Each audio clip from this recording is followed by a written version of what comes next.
চেকের মামলা থেকে মুক্তির আইনি পথ নিয়ে আলোচনা প্রদান করে প্রতারিত হওয়া বা অনিচ্ছাকৃতভাবে অপরাধে জড়িয়ে পড়া বর্তমানে অনেকের বাস্তব সমস্যা। এই ধরনের ঘটনায় অভিযুক্তদের বিরুদ্ধে বাংলাদেশে চেক ডিভিশনাল মামলা দায়ের করা হয়, কিন্তু আসামি হওয়া মানেই অপরাধী তা কিন্তু নয়। কিছু সতর্কতা ও আইনি কৌশল অবলম্বন করে আপনি নিজেকে রক্ষা করতে পারেন।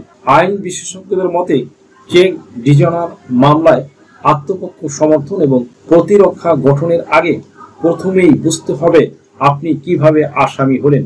সাধারণত আপনি কাউকে একটি চেক দিলেন, কিন্তু আপনার অ্যাকাউন্টে পর্যাপ্ত অর্থ না থাকায় চেকটি ডিভিশনাল হলো। ফলস্বরূপ সংশ্লিষ্ট ব্যক্তি আইনি নোটিশ পাঠিয়ে আপনার বিরুদ্ধে আদালতে মামলা দায়ের করলেন।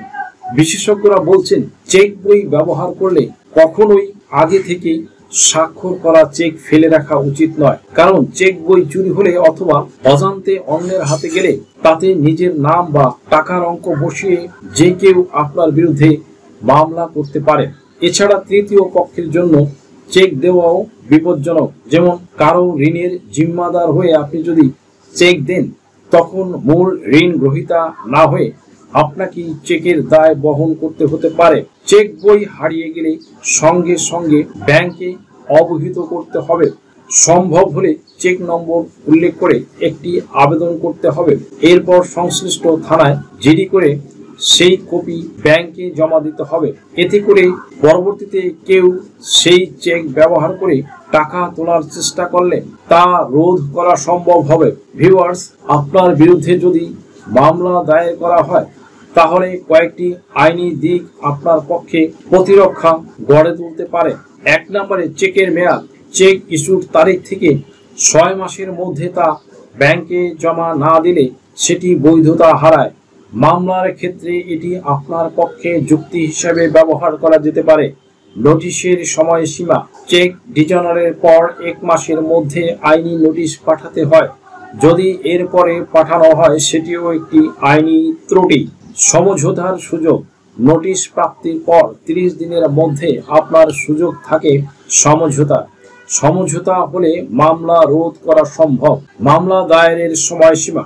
নোটিশ পাঠানোর পরে 30 দিনের মধ্যে প্রতিপক্ষকে মামলা দায়ের করতে হয়। নির্ধারিত সময়সীমার বাইরে মামলা হলে সেটি বাতিল হতে পারে।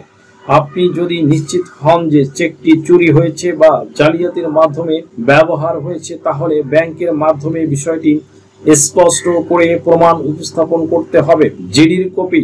ব্যাংকের আগেই করা অভিযোগ এসবই আপনাকে আইনি সহায়তা দিতে পারে। চেক ডিভিশনাল মামলায় রায় আসলে আদালত মূল টাকা ছাড়াও অতিরিক্ত জরিমানা বা 3 গুণ পর্যন্ত অর্থদণ্ড দিতে পারে। ফলে মামলা গড়ানোর আগেই সমঝোতা করা অনেক ক্ষেত্রে ভালো সিদ্ধান্ত।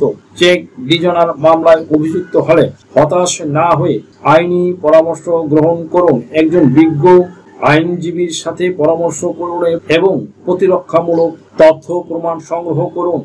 আর্থিক লেনদেনের সতর্কতা ও চেক ব্যবহারে সচেতনতা থাকলে এই ধরনের মামলার হাত থেকে রক্ষা পাওয়া সম্ভব।